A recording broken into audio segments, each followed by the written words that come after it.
Social media पर continuously Kashmir को लेकर खबरें चल रही हैं जिसमें ये कहा जा रहा है कि कश्मीर घाटी जो है वो under the threat of flood है। यानी कि फ्लड किसी भी समय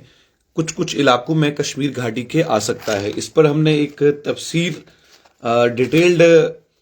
खबर करनी है और हमने पूरी कोशिश की कि जो भी तफसीरें हमारे पास निकल कर सामने आएंगी वो हम आप लोगों तक पहुंचाएंगे कि आखिरकार ये मामला है तो है क्या। शुरुआत में ही हम सबसे पहले तो 13 जनवरी एक रिसेंट असेसमेंट के मुताबिक कश्मीर के 5 ग्लेशियल लेक्स को हाई फ्लड रिस्क कैटेगरी में रखा गया है क्योंकि इनमें glacial lake of outburst floods का खतरा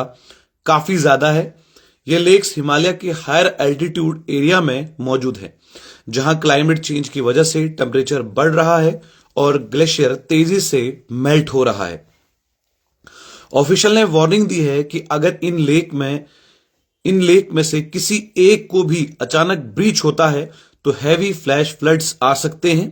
जो नीचे के एरियाज में रहने वाले लोगों की जान, इंफ्रास्ट्रक्चर और एग्रीकल्चर लैंड के लिए बड़ा खतरा बन सकता है। अथॉरिटीज सैटेलाइट इमेजनरी और फील्ड सर्वे के जरिए इन ग्लेशियर लेक्स पर क्लोज मॉनिटरिंग कर रही है। डिजास्टर मैनेजमेंट टीम को अलर्ट पर रखा है और मिटिगेशन मेजर्स पर डिस्कशंस हो रही हैं जिसमें अर्ली वार्निंग सिस्टम और वल्नरेबल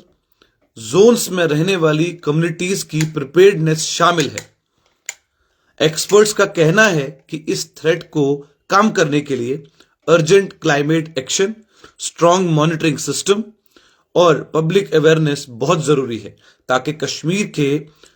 माउंटेनियस रीजन्स में रहने वाले लोगों को सेफ रखा जा सके। अब एक और बड़ी प्रॉब्लम जो है वो कश्मीर घाटी के पहाड़ों पर मंडरा रही है और इन पहाड़ों पर अगर एक भी, इनका कहना यह है कि अगर एक भी ग्लेशियर जो है वो पिघलता है तो फ्लैश फ्लड्स कश्मीर घाटी में आने के 100% चांसेस है।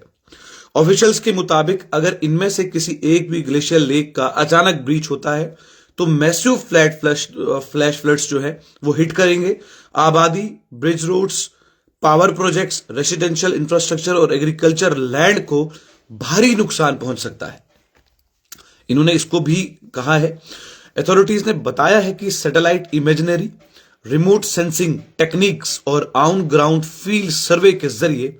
इन ग्लेशियर लेक्स पर 24/7 क्लोज मॉनिटरिंग की जा रही है ताकि अगर बाई चांस कोई भी परेशानी हो तो सबसे पहले ये टीम जो है वहां पर पहुंचे।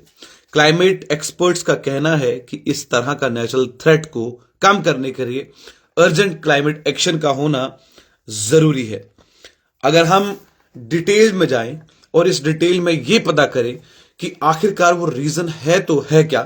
तो कुछ कुछ चीजें जो है वो सामने निकल कर आती हैं। पहली है रैपिड क्लाइमेट चेंज, दूसरा है ग्लेशियर लेक एक्सपेंशन, तीसरा है वीक नेचुरल बैरियर्स, चौथा है एवलांचेस एंड लैंडस्लाइड रिस्क,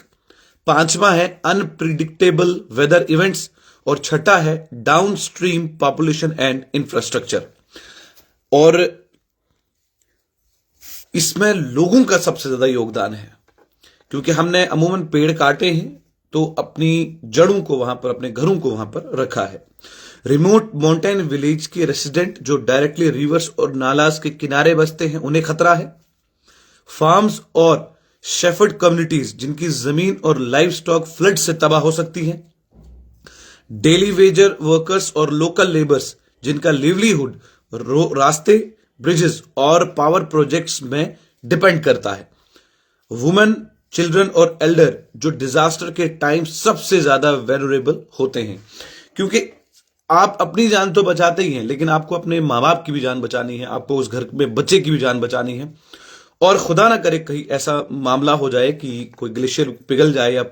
वो ब्रीच हो उसमें, और एक बहुत बड़ा फ्लड जो आप कश्मीर घाटी में देखेंगे, क्योंकि 2014 में ऐसा ही एक फ्लड देखने को मिला था जब कश्मीर, आधे से ज्यादा कश्मीर जो है, 3-3 छत मकान जो है वो पानी में था। कुछ मेरे दोस्त भी अपने वहां पर थे, मेरे अपने कुछ कलीग्स वहां पर थे, हमारे चिनाब वैली के बहुत सारे लोगों ने हमसे ये बातचीत की कि पानी बहुत ज्यादा ऊपर था और किस तरीके से कश्मीर घाटी में आर्मी ने काम किया था वो भी उन्होंने बताया। स्टूडेंट्स और स्कूल गोइंग चिल्ड्रंस, क्योंकि स्कूल्स और अक्रॉस रोड कट हो सकती हैं। हाइड्रो पावर प्रोजेक्ट वर्कर्स और कंस्ट्रक्शन स्टाफ जो डाउनस्ट्रीम साइट्स पर काम करते हैं। अब इन बहुत सारी जगहों पर ऐसे भी मामला हो सकते हैं कि आप काम कर रहे हैं और काम के दौरान में, क्योंकि अमूमन 2025 में आपने देखा कि एकदम मौसम खराब हो गया और कई इलाकों में बादल फटने की घटनाएं हुई, और उस बादल फटने की घटनाओं में सबसे ज्यादा असर लोगों की जाती जिंदगी पर डाला। वो इसलिए डाला क्योंकि उनके मकानात, उनकी जमीनें, उनकी ज़रात, तमाम चीजें चली गई,